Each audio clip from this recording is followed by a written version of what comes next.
I love Brazil, and it seems that Brazil also loves me. What a great turnout. Thank you for coming. It is wonderful that we are, at this moment, concerned about the planet Earth. And the world leaders are gathering together in Paris to discuss the future of the planet, particularly in the context of global warming and climate change.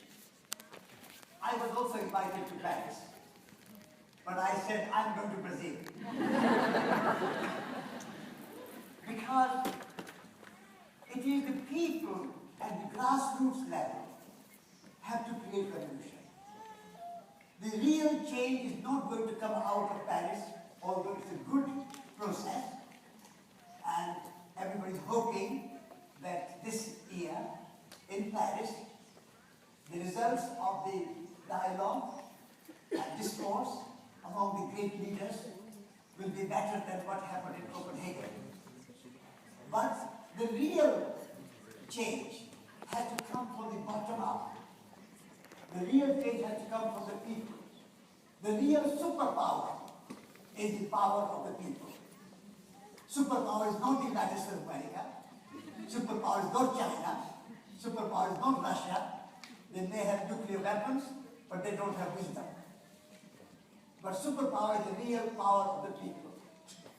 And therefore, we have to say that why there is a global warming, why there is a climate change, why there is so much pollution, why there is so much waste.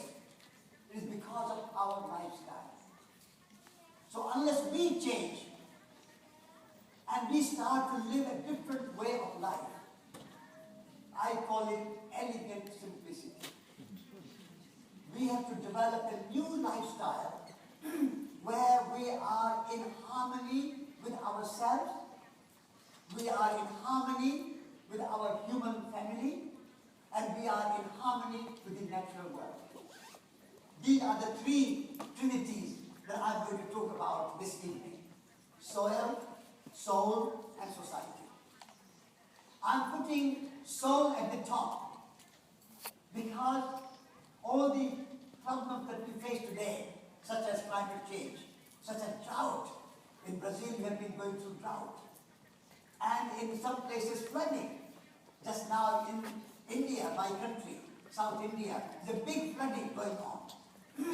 These are the symptoms of what humanity has done to this planet Earth and to the climate. And so we have to wake up and examine our relationship with the natural world. In the last 200 years, since the Industrial Revolution, we have come to believe that nature is there only for human use. Only value of nature is how we can use it for our economy. We have looked at nature as a resource for the economy. I want you to rethink that idea. Nature is not only a resource for the economy. Nature is a source of life. It's a much bigger source of life than just source of economy.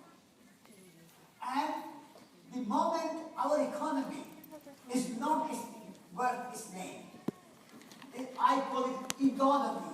Not economy, but economy. We have turned economy into a kind of human grandiose. So much wasteful and not so beautiful. So, new story we have to create. A new narrative we have to create is that we are nature. Nature is not there, just outside, like our beautiful Amazon River and the Amazon, the rainforest around there, and the mountains, and the trees, and the birds, and the wildlife. They are nature. But we are nature too. If you look at your Latin etymology, dictionary, you will find the meaning of nature. The word nature, natal, native, come from the same root. And the natal, we say birth. When a mother is pregnant, she goes for prenatal check. After the birth, she goes for postnatal check within the wife. So natal, when you say native people of Brazil, because they are born here. So nature means to be born. We are born. So are we not nature? And therefore we have to create this unity between nature and humans. We are one. We have one planet Earth, one humanity, one future. We are one. Planet Earth, our planet, is our home, our common home. It's a wonderful encyclical from the Pope. Pope is a good news. I'm delighted to say that from the Vatican, first time, as such encyclical has come out, where the Pope is saying that this planet Earth is our common home and we have to take responsibility to take care of it. And so nature and we are one, and therefore what we do to nature, we do to ourselves. It is not our prerogative to control nature, to rule over nature, to exploit nature, to waste nature, to pollute nature. We have to revere nature. We have to have respect for nature. And we have to take from nature what is our need, but not our greed. Mahatma Gandhi said that there is enough in the world for everybody's need, but not enough for anybody's greed. But at the moment, our economy is a greedonomy. Economy has become economy and greedonomy. So economy must be, in its true sense of the word, taking care and managing our planet home. Ecos, the Greek word ecos, means home. And in the wisdom of the Greek philosophers, our home is not only where you sleep and where you cook your food and where you have a garden and where you have a sitting room, where you watch your television. I don't watch much television. But our whole planet is our home. What a wonderful idea. What a beautiful word. Ecos. What a beautiful word. There's an entire planet is our home. In Sanskrit, in our Indian culture, we have a similar wisdom. We say, Vasudhaiva Kutumbakam.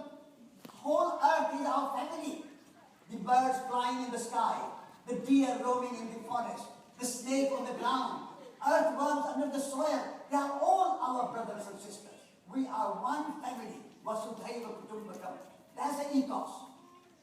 So if we consider this our planet home as our common home, then we have to take care of it as we take care of our home. That's the new story. The old story is that nature is there, exploited to make money. Money is only a means of exchange. Money is not the real wealth. The real wealth is our forest.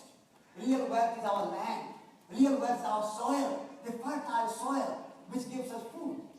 The real wealth is human intelligence, human talent. Real wealth is human skills. With 2 hands, we can build a beautiful house. With 2 hands, we can make a beautiful sculpture. With beautiful painting. With our 2 legs and our body, we can make a beautiful dance. With our voice, we can make a beautiful singing. That is real wealth. Community is real wealth. Human skills are real wealth. Money is only a means of exchange to make life easy, facilitating. Money facilitates life, which is good. From that point of view, money has a place. But we must keep money in its place and not allow it to rule our lives. That is the idea behind this trinity. That soil is a real wealth. We must take care of the soil and we must take care of nature. Soil represents nature. And the soil is alive. Our old story, old science thinks, the Newtonian science, that the earth and nature is a machine. And some scientists, old scientists will say, earth is a dead rock.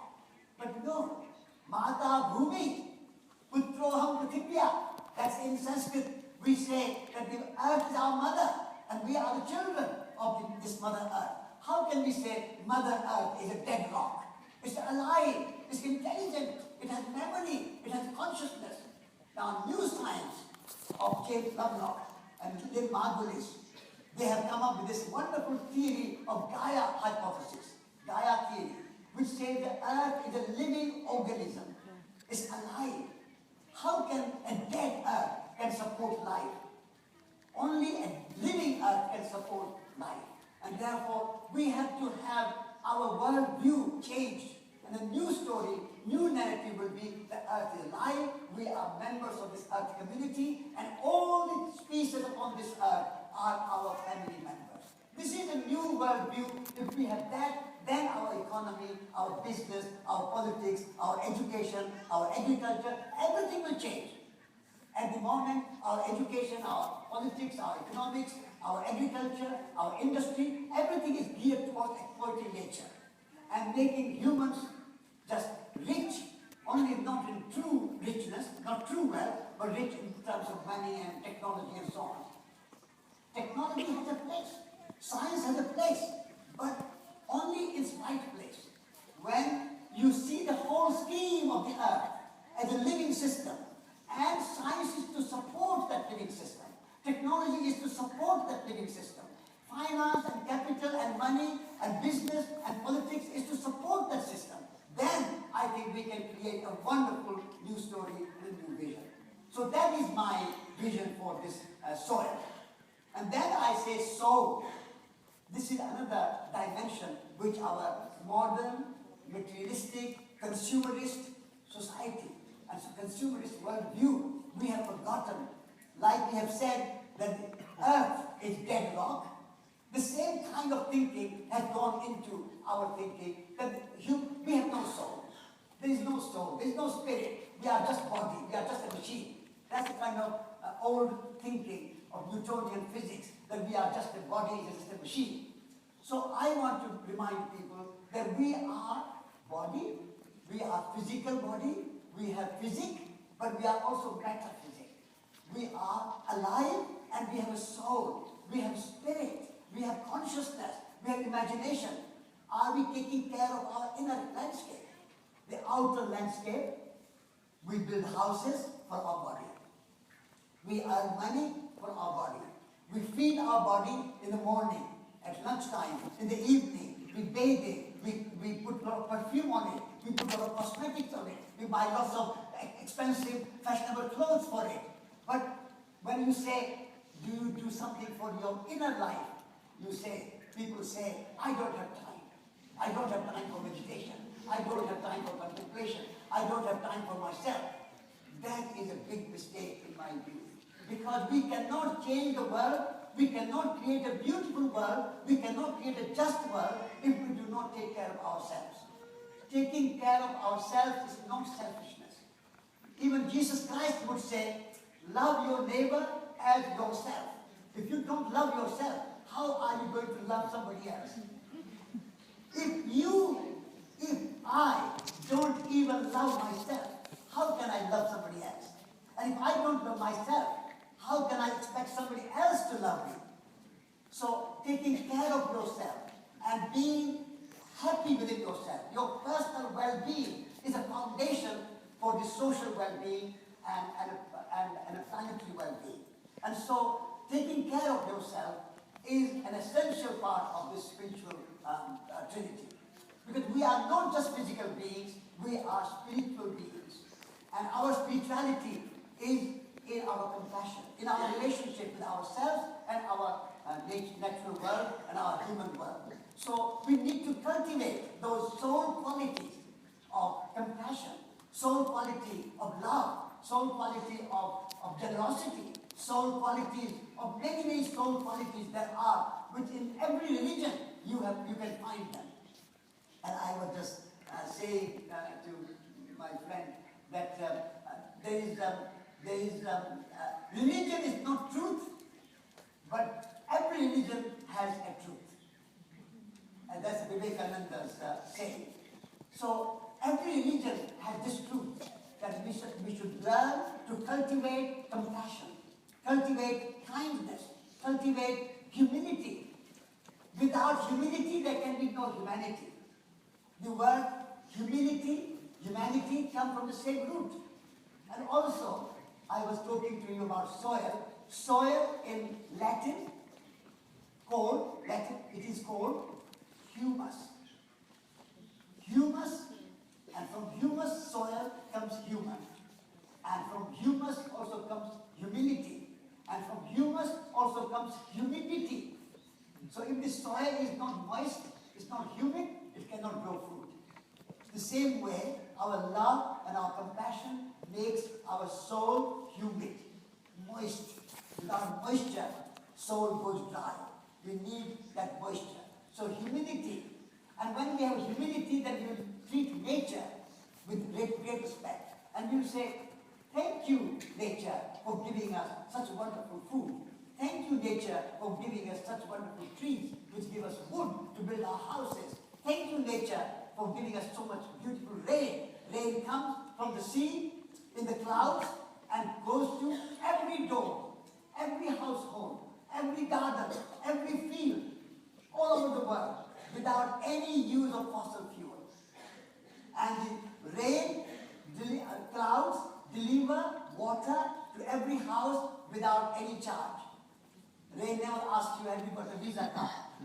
Have you got a credit card? Have you got money? Never asks you. Brings you water to your home, free of charge, without any fossil fuel. What a wonderful design of nature. So we say, thank you, rain. Thank you, sunshine. Without sunshine, there will not be growing. Without sunshine, we will not be growing. Without sunshine, nothing can grow. So we worship the sun. In the morning, in the Indian culture, and many of you who are doing yoga, you know, we do a salutation to the sun, Surya Namaskar, salutation to the sun. So we revere the sun. We offer our homage and our gratitude to the sun. That's a wonderful relationship, and that's how the soul nourished, soul is nurtured, soul is fed by this humility. So when we are full of this wonderful, amazing kind of relationship with the natural world and with the human world, which I will come to in a minute when I talk about society, when we have that humility, then I think we will be happy within ourselves. And so, take care of yourself. Have some time for yourself. Take time in solitude. Go for a little nice, beautiful walk. Like you have wonderful parks in Sao Paulo. So go there. Such wonderful trees, such wonderful lakes, such wonderful water. And go out of Sao Paulo and go in the countryside and spend some time in meditation. Spend some time in solitude, walking in nature and looking after yourself. Who am I? You have to ask that question. Who am I? And you will find some amazing answer. You will find that I am more than a Brazilian. You will find that I am more than an accountant or a doctor or a teacher. I'm more than a politician. I'm more than an academic. I'm more than something else. And find out who you are. When you find who I am, the self-knowledge, that leads to self-realization. If you don't know who you are, what is good of knowing Shakespeare and Darwin and Newton and Galileo and all the sciences and Albert Einstein and all the poetry you know, but you don't know who you are. So soul is to know who you are. Who am I? What is my purpose in this world? Why have I come here? What is the meaning of my life? What kind of contribution I am going to make to this world?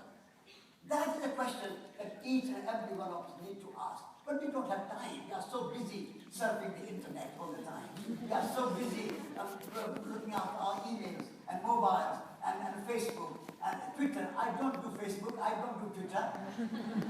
I know the name because people tell me. But I don't do anything. Because I want to spend some time with myself. And if I have all the time this technology, which is good, I'm not against technology, please don't misunderstand me.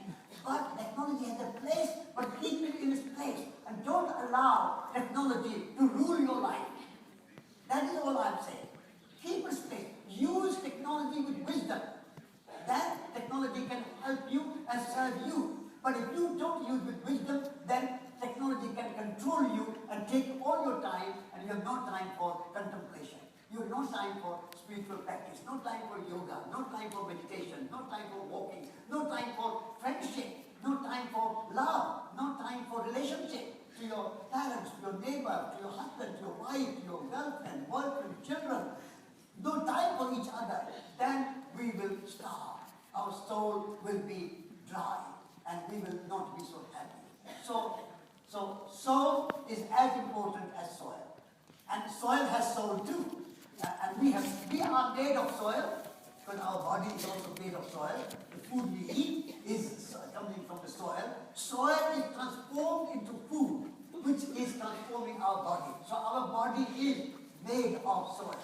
But also, we are soulful, and soil is also soulful. So there's a kind of relationship, integration. And then I come to the third word, society. At the moment, the world is divided. Divided in the name of nationality, in the name of religion, in the name of politics, in the name of national interest. All this narrow thinking has divided our human community. I want a new story to be realized. And that new story is that before you are a Brazilian, or I am an Indian, or somebody is Russian, or somebody is Chinese, or somebody is Pakistani, or somebody is American, before those divisions of nationality, we are members of one human tribe, one human family, one human community. Before you are a Hindu, or a Muslim, or a Christian, or a Shia, or a Sunni, or a Protestant, or a Catholic, all these divisions, before that, we are human beings. And then, all these, what we call divisions, are transformed into diversity. It's no longer division, it becomes diversity. It's wonderful to have so many languages. It's wonderful to have so many nationalities, so many religions, so many philosophies, so many languages. Biodiversity, cultural diversity, religious diversity, truth diversity. We were talking about Jain tradition, where we have the idea of anekantavad. Anekantavad is no one truth. Truth diversity. There are many truths. Any one of you who are here sitting, you have your own truth. Hold on to your truth. Don't just say that somebody else's truth is my truth. You have your own truth. I have my own truth. This diversity of truths. Because even if you are a Christian or a Hindu or a Muslim, you share one religion, but no two people will follow the same idea or the same understanding of their particular religion. If you ask 10 scholars of the Bible or the Quran or the Bhagavad Gita, they will interpret the same book, following same religion, speaking the same language, in 10 different ways. So let's celebrate the diversity and not turn diversity into divisions. Not turn diversity into quarrels and conflicts.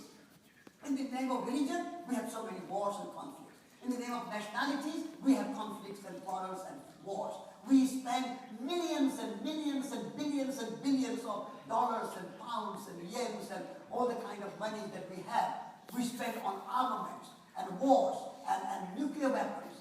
Such a waste of money, such a waste of human talent. We need to understand that before we have any fights and quarrels, we must sit down together, negotiate, understand each other, and be generous to each other, be kind to each other. This beautiful planet Earth, this wonderful 7 billion people with so much talent, so much spirituality, so much philosophy, so much literature, so much poetry, so much dance, so much music. It's a beautiful society, beautiful humanity, beautiful planet Earth. Let us celebrate it and don't waste our time in Syria and Iraq and Afghanistan and Pakistan and Kashmir and Sri Lanka and Burma and so many places. There are so many conflicts going on. I want to see a new future for humanity, and that new future is a future of peace. Our true national security does not come from nuclear weapons.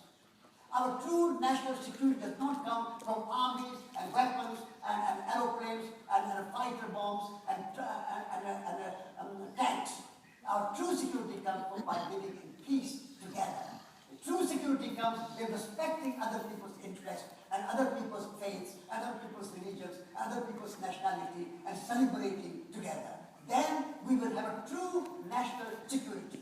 And I want true national security and not this false national security in the name of which we are, when our people are starving, but we are spending money on our weapons of mass destruction.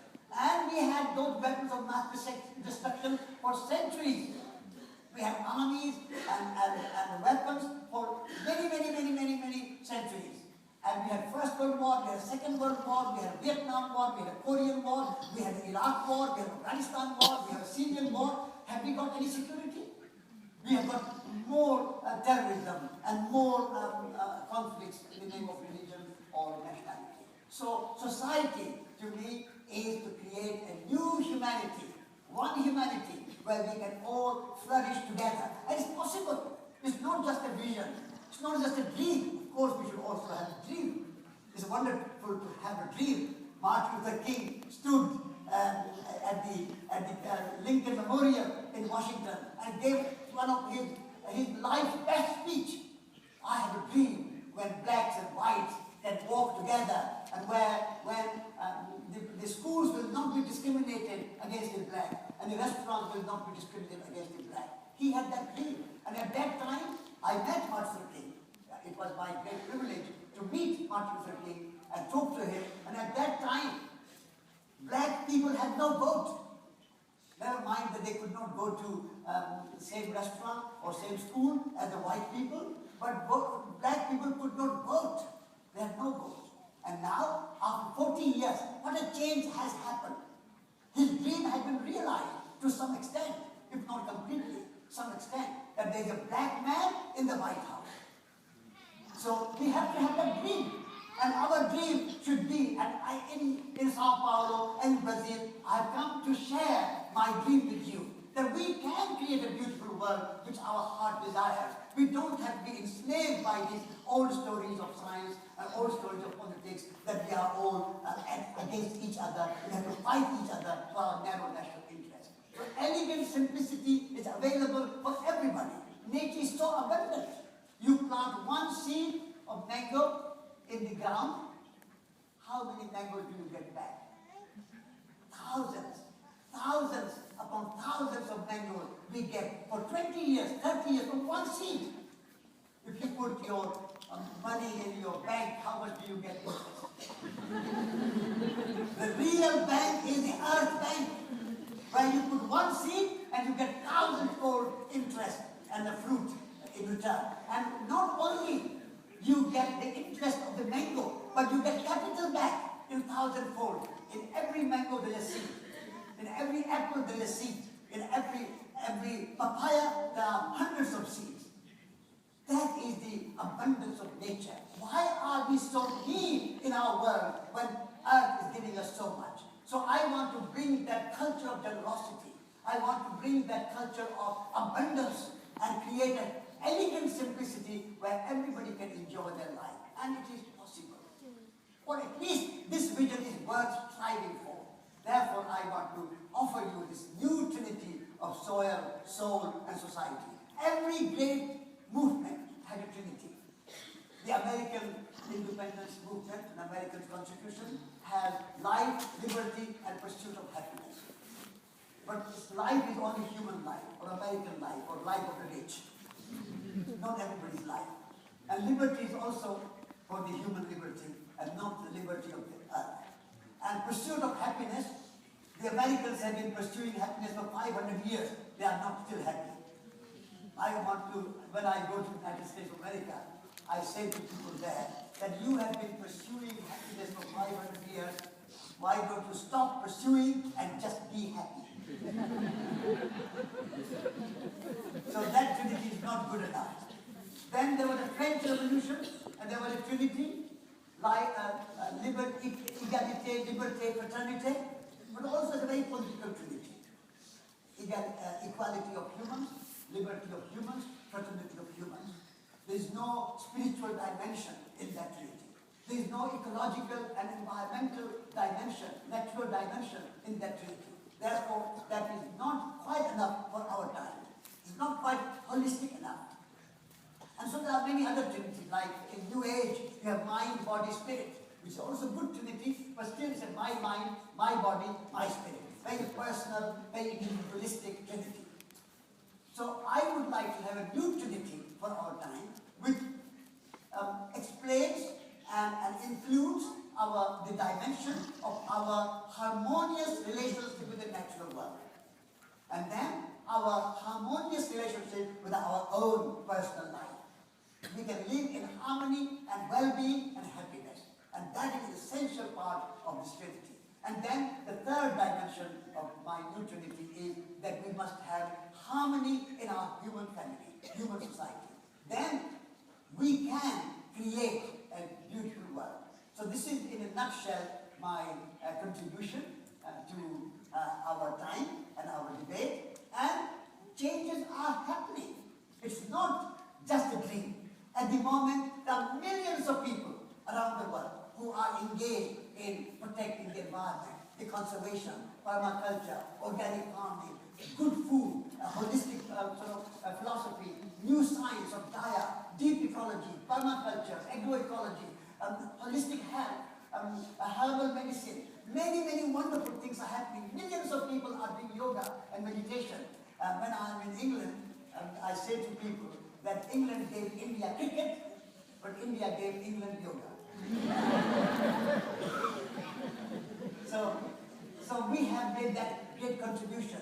So millions of people are engaged in good things. So we must not get sort of bogged down in despair. We must not feel despair that, oh, everything is going bad, the politics is bad, the business is bad, the capitalism is bad, the industrialization is bad, the globalization is bad. If we just go on bad, we'll get despondent and in despair. There are 7 billion people on this earth. Most people are living very good life. Many, many people are growing food, looking after children, healing the patients, teaching children, and mothers are looking after babies. So much wonderful work is going on. And millions of people are engaged in transforming our society. So let us join that great movement of transformation. And we can work together, and we can be participants. Every person participating in this great movement of transformation makes a big contribution. So we can all make our contribution. So think whenever you are in despair, say, I will do my bit. What can I do to make a small change? And start with yourself. Start with yourself and say, what kind of food am I eating? What kind of clothes am I wearing? What kind of house I am living? What kind of job I am doing? Is this job or this work, this lifestyle good for the soil, good for my soul, good for my society? If it's good, carry on. If it is not good, drop your fear and give up that destructive work which destroys the environment, which destroys social fabric, and which destroys your own personal happiness and well-being. So I would like people to be bold and not fearful and live a lifestyle which is giving them a good life. So there's a very simple message, not a rocket science. You know all these things in your heart of heart, but I want to come here to Brazil to remind you. So thank you for coming in such big numbers and listening to me, and I'm delighted to be in Brazil, and I hope that Brazil will be a great example for the world, for a harmonious society. Thank you very much.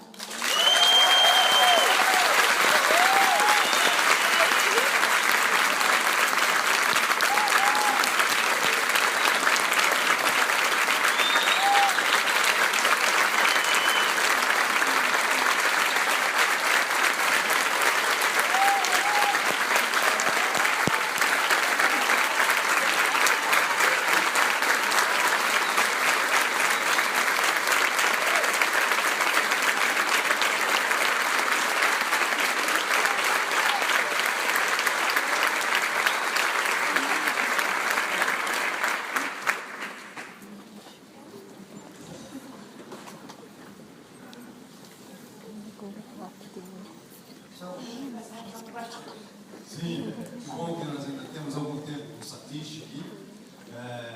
Eu já tenho algumas perguntas que foram separadas. Quero lembrar vocês que estão curiosos sobre alguma coisa, querem fazer algum tipo de pergunta, uma sugestão, tem uma dúvida, é só levantar a mão, as meninas de avental vão passar e entregar para vocês a filipeta, onde vocês podem ouvir não, desculpa.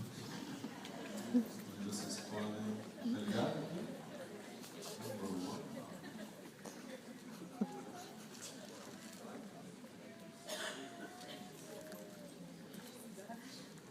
Yes, I do. Agora você consegue nos ouvir? Bom, vamos começar aqui com a primeira pergunta.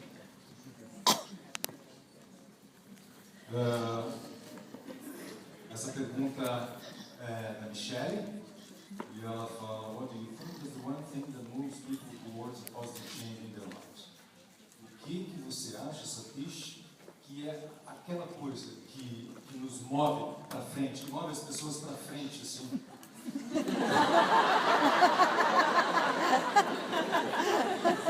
Você está ouvindo a tradução? Eu vou perguntar: What do you think is the one thing that moves people towards a positive change in their lives? Então, o que é que move as pessoas a terem uma mudanças positivas nas suas vidas? Né? Okay. What is the thing that moves people towards positive change in their lives? What moves people for positive change in their lives? The most important thing which moves people for positive change in their lives is seeing good example. When you see someone, a group of people, or some individuals are living their ideals, that example speaks louder than any words. So, if you want to be inspired, look out for good examples. And we have some famous examples, like Mahatma Gandhi, like Martin Luther King, like Nelson Mandela, like Mother Teresa, like Wangari Maathai, like Salgado, your great photographer, Sebastian Salgado, like Paulo Freire, like Jose Luxemburger, who was the environment minister of Brazil. So there are many, many good examples around the world. And those examples inspire people most to change. Words are good. Books are good. We need them. They are very helpful. They are very useful. But when you see something, then you believe it. Seeing is believing it, because you can see that yes, it works. It's not only an idea. It's not only a philosophy. It's not only an intellectual analysis. It's not only a scientific theory. It's a real example. That moves people most. So I always remind people of Mahatma Gandhi's saying that be the change that you want to see in the world. Because your example will inspire others. And others' example will inspire you. So we can inspire each other by setting a good example. Living your ideal, living your words, and practicing it. That is the most important. In Sanskrit, the head of a monastic order, or the most learned person, is called Acharya. Acharya means the one who practices. Achar means Acharya, means the one who practices. And the one who practices is the most learned, or the head of the monastery. So my teacher was called Acharya Vinoba, because he practiced what he believed in. So practice. This is the most inspiring to learn and inspiring for people to imitate. Ok, vamos a outra pergunta aqui do Carlos. Could you tell us a little about your pilgrimage around the world? What was your greatest learning? And is it true that you distributed tea bags? Foi traduzido? Fala em português também? Como é que vocês... Fala em português também. Bom, Satish, você poderia nos contar um pouco sobre a sua peregrinação pelo mundo? Qual foi o seu principal aprendizado? E é verdade que você saiu distribuindo sachês de chá? Sachês de chá. É verdade? Is it true? Tea bags? Okay. Could you please tell us about your pilgrimage around the world? What was your most important learning? And is it true that you distribute tea bags? Yes.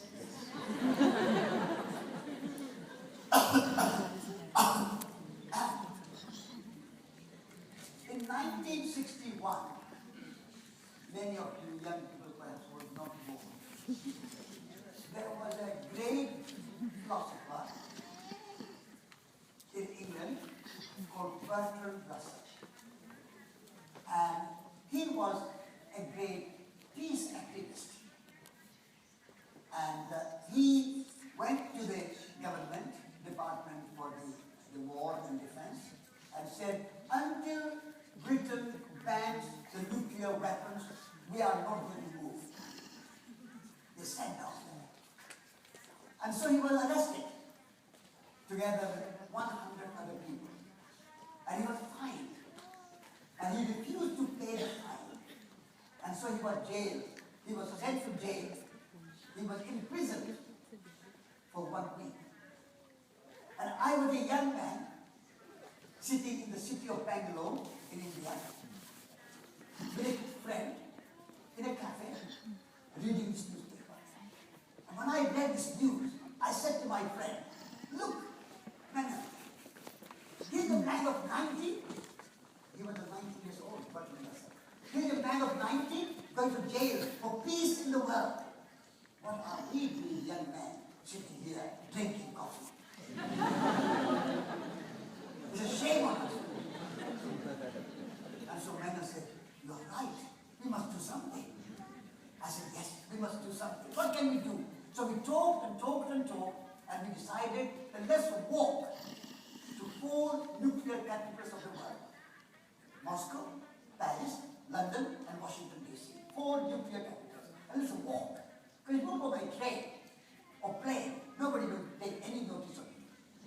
But if we walk, we will meet people on the way, and we will make a story. And this will be a story of human interest. And our direct action of walking will impress. And then we can meet the leaders of the world. And that was a wonderful decision. And we felt so happy. And then we went to see our guru. His name was Vila, our teacher. And we said, give us your blessing. Because when you do something good and big and dangerous and courageous, you need blessing of your guru. And so he said, I give you my blessing, but I want to give you something to protect you. What is that to protect us? He said, I want to give you an advice. And my advice to you is that if you are going for peace in the world, go without any money in your pockets. I said, any money? Sometimes you need a cup of tea. Sometimes you need to make a telephone call. Sometimes you need to write a postcard to you. He said, no money. Why? He said, because wars begin in fear. And peace begins in trust. So if you really want to work for peace, you have to be peace. You have to trust the world. You have to trust yourself. You have to trust the universe. You have to trust God. Then you will be able to be true peace activists. So all right, you are our guru. We have to take your advice. We can't be... In India, the relationship with the guru and the disciple is not a dilettante. That you take the advice when it suits you, otherwise you ignore the guru. So we took his advice. And we dropped all our money, and we started from the grave of Mahatma Gandhi in New Delhi, in Rajghat, and then we walked to the border of India and Pakistan. 1 month. When we arrived at the border, many of our friends, our family members, our colleagues from the Gandhi movement, they all came, about 40, 50 of them, to say goodbye on the border. One of my very dear friends, and her name was Kranti, she came to me and said, Satish, aren't you crazy? Why? You are going to Pakistan, our enemy country. We have 3 wars between India and Pakistan over Kashmir. Muslim country. And you are going there, no money, no food, and you are walking. She was concerned about this security. old-fashioned story.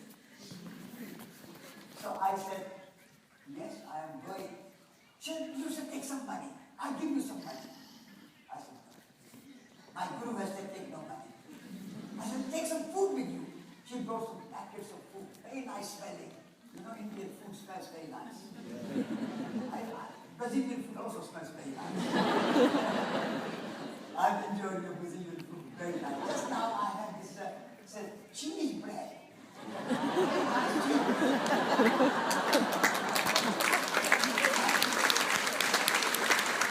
I'm going to learn the recipe and bake it. And so my friend Kranti brought these packets of food. So I said to her, dear friend, these packets of food I'm not going to take, because these packets of food are not packets of food, they are packets of mistrust. What am I going to say to my Pakistani host? That I did not believe whether you will feed me or not, so I have brought my own food all the way from India.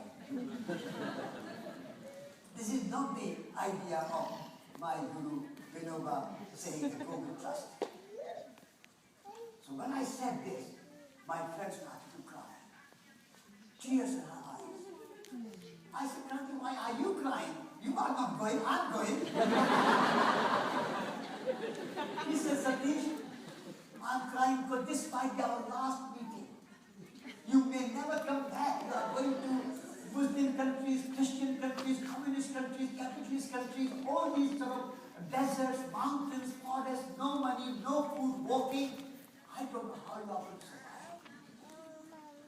So I said to my friend that if I don't get food, then I will take that as an opportunity to fast. If I don't get shelter, I will sleep under the stars, and I will call it Million-Star Hotel rather than 5-star hotel. So please give me your blessing. You are my dear friend. Give me a hug.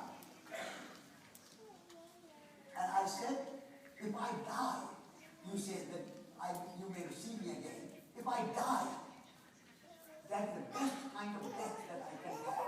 While walking for peace, I die. I give my life for peace. So give me your blessing. She gave me a hug in her tears. And then I walked into Pakistan. There are lots of stories. And at that time I realized, when I came to Pakistan, I said, if I come here as an Indian, I meet a Pakistani. If I come here as a Hindu, I meet a Muslim. But if I come here as a human being, I meet a human being. So my true identity, the primary identity, is that I'm a member of human family. And then I'm very happy to be Indian, I'm very happy to be Hindu or Jain or whatever my religion, I'm happy to be whatever I am. But my primary identity is that I'm a member of human community. And so from that on, for 2.5 years, 13,000 kilometers, I walked around the world. I walked in Pakistan, Afghanistan, Iran, Azerbaijan, Armenia.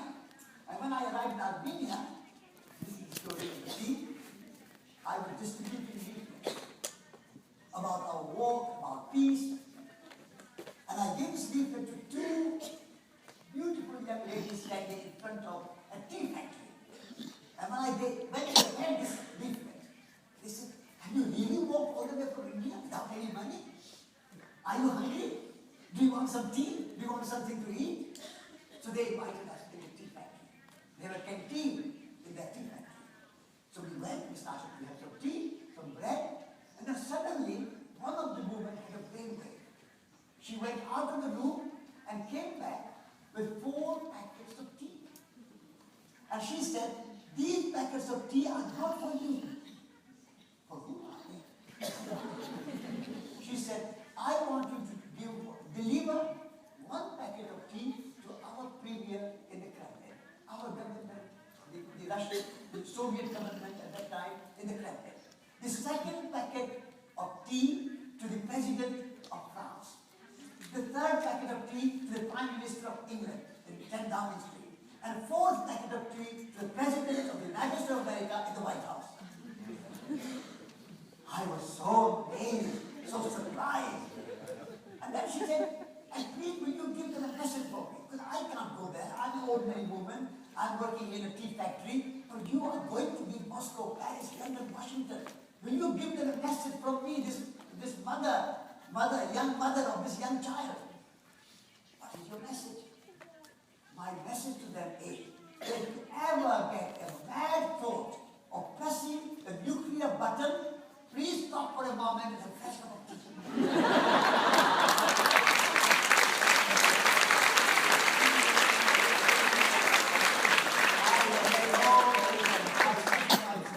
Now, whatever happens, snow, mountains, desert, cold, hot, anything happens, we have to deliver these packets of peace tea. We are the ambassadors of this wonderful Armenian woman in the street factory. We have to do it. So we deliver the packet of peace tea in the Kremlin. You want to see that. We deliver the packet of tea in the 10 Downing Street. And we deliver the packet of tea in the White House. We want to see the White House. But we could not deliver the packet of tea in Paris. Because in Paris, the president refused to meet us. And therefore, we demonstrated in front of Palace Élysée. And we were arrested. And we were put in jail. Like Bertrand Russell, we went to jail in Paris. And then we were released, and the Indian ambassador came and helped us. Otherwise, we would have been deported back to India. But our Indian ambassador came and helped us. And the police chief received the tea, and he said, I will deliver it to Palace Élysée. You carry on. And so he carried on. And so we did our packets of peace tea delivery to 4 nuclear capitals and the governments of the world. And then we ended our journey at the grave of John F. Kennedy.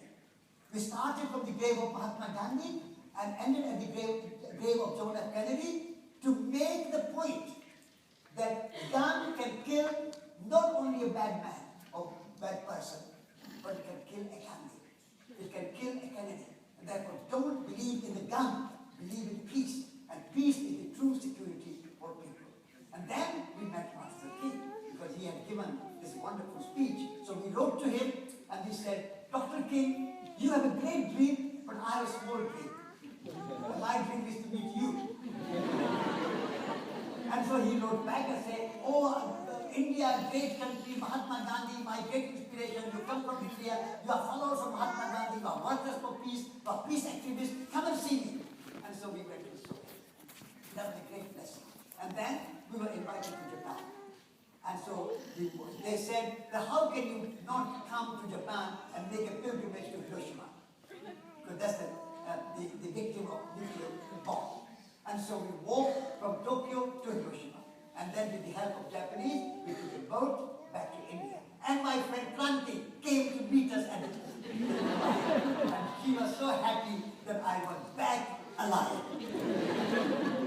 I have written a book on my life and on this journey in English. Perhaps you can get it. It's called No Destination. So it's a big story. There are lots of stories. When you're walking and have no money, you get lots of stories. A lot of miracles. Miracles happen when you have no money. Money stops the miracles.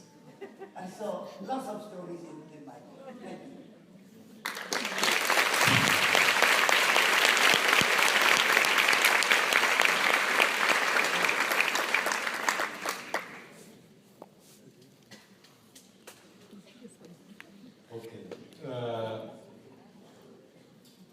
Aqui temos uma pergunta de Juliana. Percebo uma maioria feminina na plateia. Você, na verdade, você acredita que existe uma relação do feminino com esse novo olhar? Well, the question is asked by Juliana, and she said that she could, oh,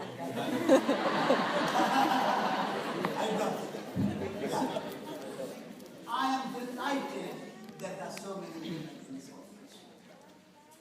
And I would like to be born in my next life as a woman. In our modern world, particularly the old story I call it, the world has been dominated by masculine.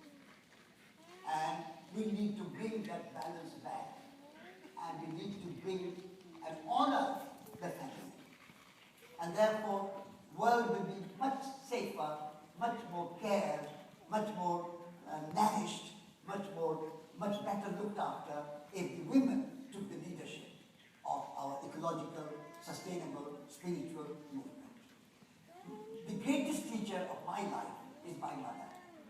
I met Bertrand Russell, I met Marshall King, my guru was Vinoba Bhave, I met many, many great people, and I'm grateful to them all.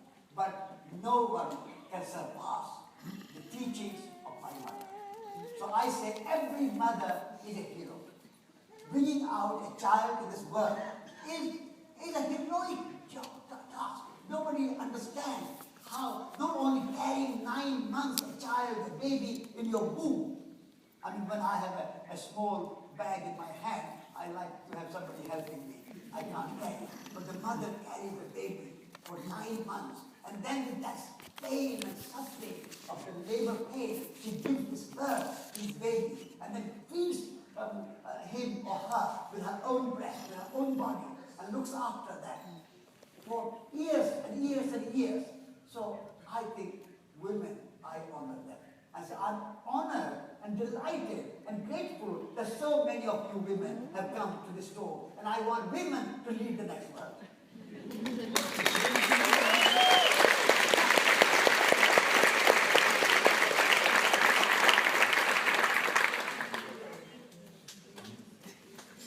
Satish, you had a very great inspiration from your mother too, right? She was the first pilgrim and the first teacher. Could you tell them about this relationship so important for your life? Yes. Eu pedi a ele para falar pouco sobre a relação dele com a mãe dele, que foi muito importante. Foi a primeira peregrina que ele conheceu e onde começou. Yes. My mother had a small farm, and she would walk to the small farm, about 2 hectares, small. And when she walks, she would take me with her. So I learned walking.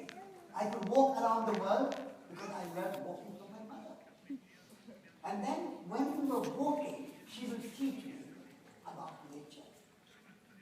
One day, she said that this tree was a beautiful tree on the way to our farm. A beautiful, in India we have this particular kind of banyan tree.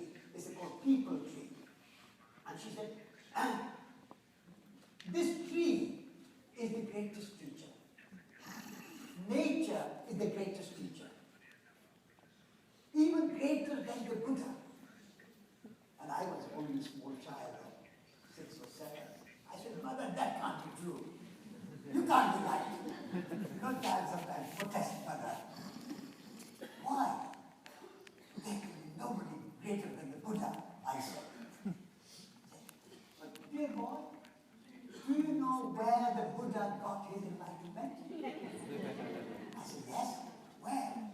While he was sitting under a tree, under this people tree, banyan tree. There you are. He got enlightenment while and because he was sitting under a tree. We don't get enlightenment these days because we don't sit under a tree. And from the tree he learned the interdependence, the interconnection, the harmony of the world. The rain, the sun, the birds, the roots, the soil, everything interrelated, interconnected, interdependent. This wonderful Buddhist idea came from the tree, observing nature. This is how my mother told me. One day she will tell me this honey, there was on the tree hanging a beautiful honey hive, bee hive. And she will say, look at these bees. They are our teachers too. They go from flower to flower, never harming any flower. Never ever a flower has complained that the honey bee came and took too much nectar away. Only little nectar here, little nectar there, little nectar there. And when they collect the nectar, while they are collecting the nectar, they pollinate the trees. So the trees can have they turn that, transform that into sweet, delicious, healing, healthy honey. How many humans can do that? When we go and take something from nature, we take until it's exhausted and polluted. But we must learn from honey bee. So these kind of examples my mother will give me. And then she will make the cows, will make the butter, make the food. I mean, she was a wonderful example. This is why I said the greatest inspiration one can take is from the example. I learned from my mother's example, how she lived elegant simplicity. She was a kind of living example of this idea of elegant simplicity. She lived a beautiful, happy life. I mean, it's very, when that first it sounds very romantic, but it was true. And so I still remember, after so many years, and my mother had passed away, although when I went around the world, she was not very happy. She wrote to me and said, why are you doing it? And it was so dangerous. And so, but in the end, when I came back, she was very happy. She said, I came back, I did a good job. So my mother was a wonderful mother, great teacher. And I think every mother is a great teacher. You know, I say every mother is equal. Every mother is a great teacher.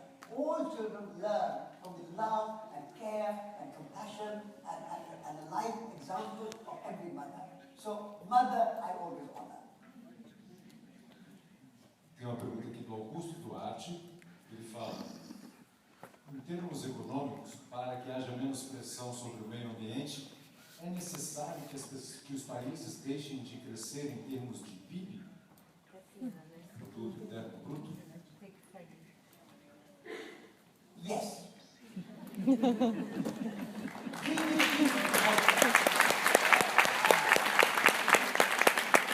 There is a small country in the bosom of Himalayas called Bhutan. And that country has declared that we are holding GDP and GNP and we are starting GNH, gross national happiness.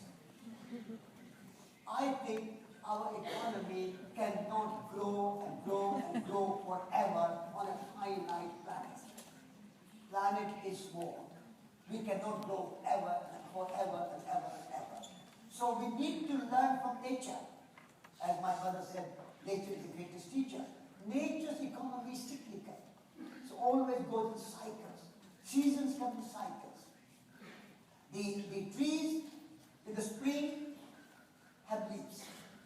Come with blossoms, then the fruit, then the autumn we harvest, and then in the wind, and in the fall, and the autumn, and the wind brings all the fruit which is not eaten by humans, then it goes down, and the leaves come down, and they become soil again, and that soil will nourish the roots, and then that nourishment will come through the sap, and in the winter time again it will work. And then in the spring, again, you see the leaves, those fresh leaves, the fresh blossom, cherry blossom, apple blossom, almond blossom. What a beauty of the economy of nature. So we need to learn a new story. That's the old story. The ancient story is a new story from nature. That our economy should be cyclical. Take from the nature, it's a source of life, but also a resource for economy. Take from nature, use it, but put it back in nature. Replenish the soil, replenish the trees, replenish the forest, replenish everything what you take. Sun gives so much energy that we can live with that energy forever and ever, but we don't take solar power. And we go for fossil fuels, which is limited.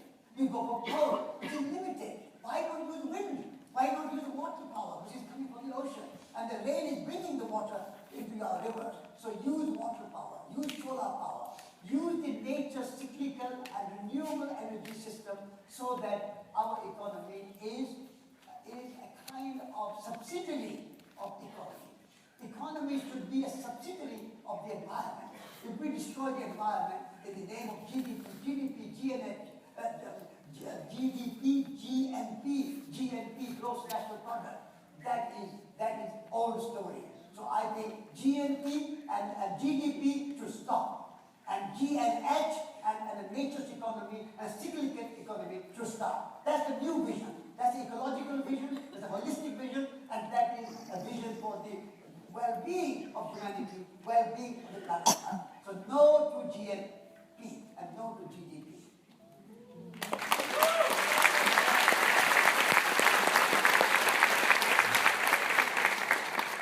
Aqui vai a pergunta da Luísa Machado Saldanha, e ela quer saber o que é meditação.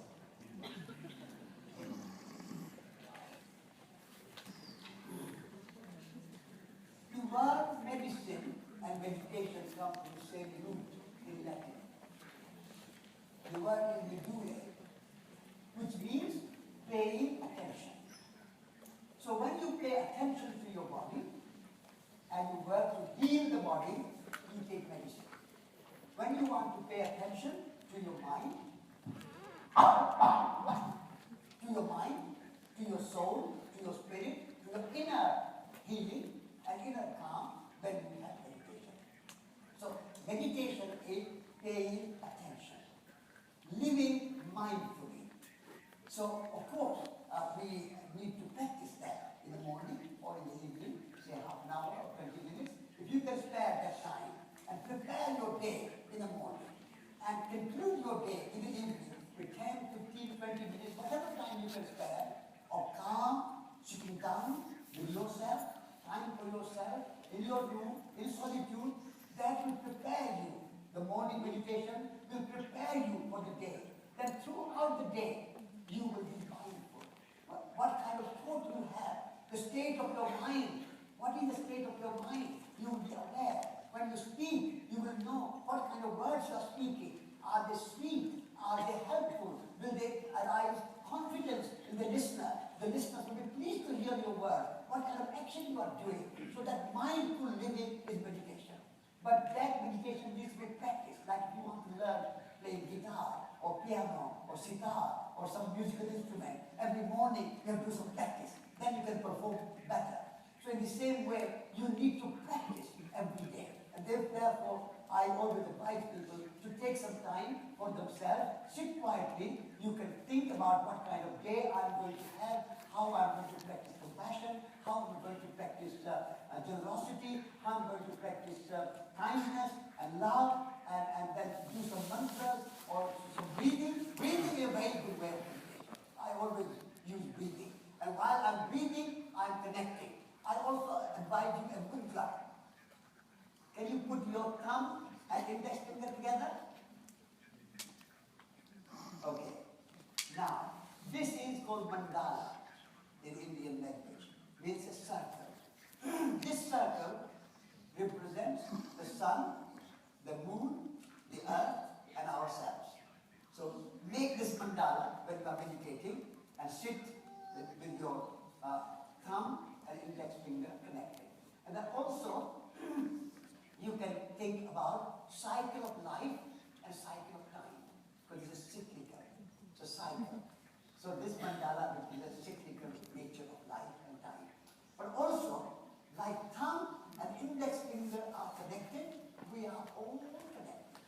Only connect. We are all related. We are all interdependent. So just think of that in your meditation. That like the thumb is connected with the index finger, I am connected with all living beings, humans and other than humans. And therefore, I want well-being and happiness of all living beings, humans and other than humans, animals, plants, rivers, oceans, may all be well. So that is the meditation that you can do. So then you are prepared, you are nourished, your soul is nourished. And then throughout the day, you have confidence, you don't have fear, you are speaking, thinking, acting mindfully, and that way you can live a very good life. So that's meditation, paying attention. That's the root meaning of the word. Same word as medicine as meditation. So medicine for the body and meditation for the mind. Thank you.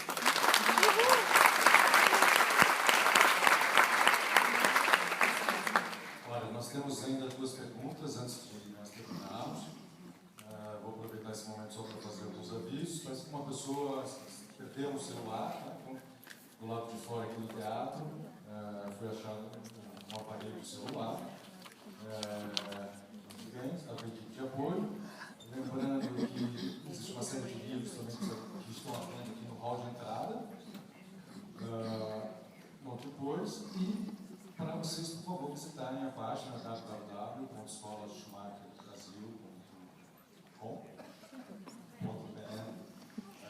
Todas as atividades estão sendo propostas ainda para o próximo ano, 2016, tem algumas ainda esse ano, que estão lá. Quem puder também dar um like na página do Facebook, vai ser um grande prazer, uma grande ajuda para todos nós. Bom, eu acho que... Saúde. Eu não falei no começo também, mas eu gostaria de agradecer. Isso aqui é um sonho se realizando, né? É um sonho que a gente se vê se desdobrando assim na nossa frente. Eu lembro quando a gente estava no restaurante, uns meses atrás, aqui, a Juliana e a Mari falando sobre essa possibilidade de Satish vir para cá, e agora nós estamos aqui todos juntos, e isso é uma grande felicidade. Tem a ver com o que o Satish fala sempre, daquela pequena semente, e a partir dali brotas tanta vida, tantos frutos, e tanta sombra, e tantas pessoas se beneficiam disso. E é muito legal ver isso acontecer. Então, agradecer mais uma vez ao SESC também, SESC Vila Mariana, agradecer a Escola Schumacher e agradecer também o Palas Atena, que foi fundamental para que a gente pudesse realizar esse sonho. Ela me proibiu de falar o nome dela, mas eu tenho que falar o nome dela, pedir uma salva de palmas para a Vila,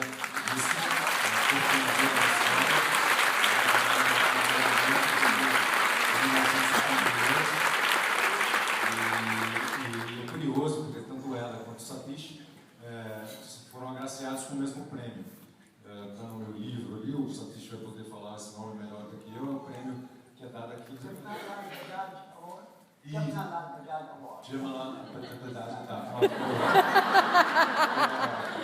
Enfim, para aquelas pessoas que se destacam, né, na promoção dos valores gandhianos na nossa sociedade. Então, não é para qualquer teatro, não é para qualquer encontro, não é para qualquer momento que a gente tem duas pessoas assim, juntas no mesmo lugar.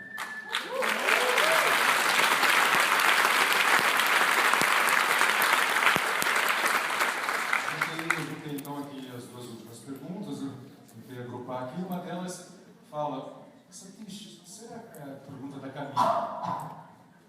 Satish, será que é possível mesmo viver em São Paulo e ser sustentável? Só lembrando, São Paulo é uma cidade com 20 milhões de pessoas, 7 milhões de automóveis, poluição, trânsito terrível. E a outra é: poxa, mas Satish, bom, essa primeira foi da Camila e essa aqui é do Mariana.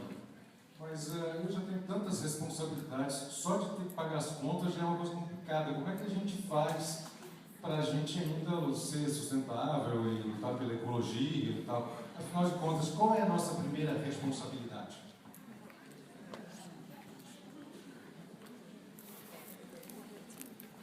If you can,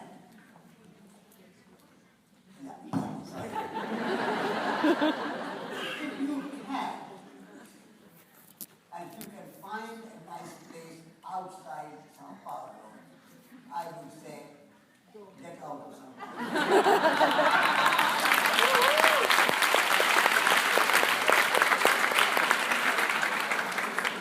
Você está vendo as letras? I think the city should be, ideal city should be small, not so big, 20 million people. Mexico city is very big, Tokyo is very big, New Delhi is very big, so much congestion, so much traffic, so much pollution, so much noise. I think we need to be courageous and find new and right kind of livelihood. Maybe less employment outside São Paulo, but better than employment is livelihood. And so if you can find some livelihood of making something with your hands, growing food, making furniture, making clothes, building house, doing something with your hands, and get a group of people together and build a new community, a new center, a new house, a new place where you can live in nature, close to nature, in a small village, a small town. I think that would be good for São Paulo too. People will think that those who live here, they have to live here. If you can't go out of São Paulo, then I would say within São Paulo, if you are working 5 days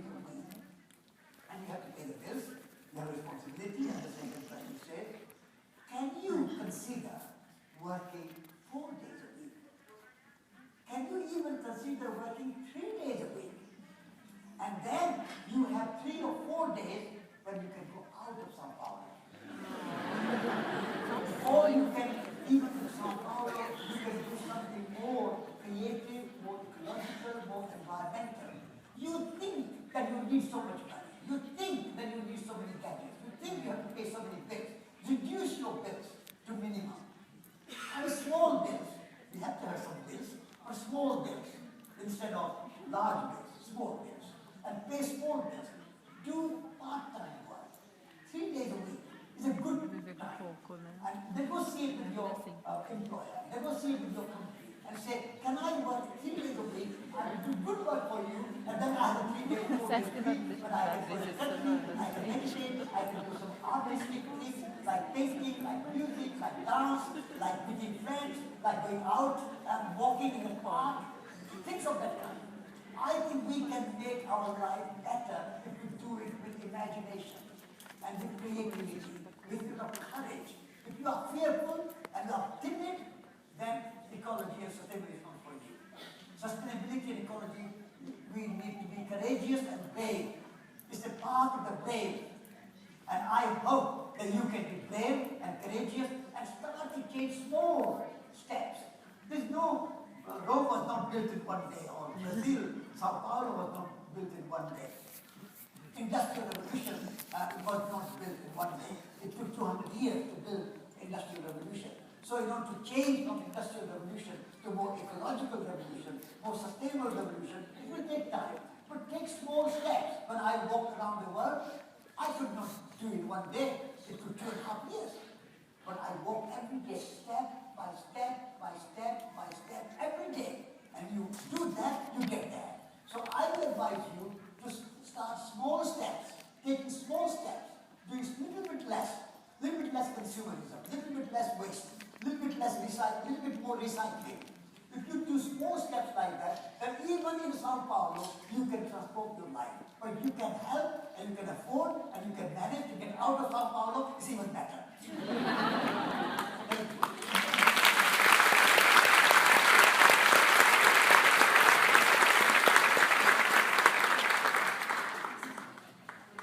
Bom, vamos então aqui a última pergunta, na verdade. A última pergunta aqui é da Cláudia Santos.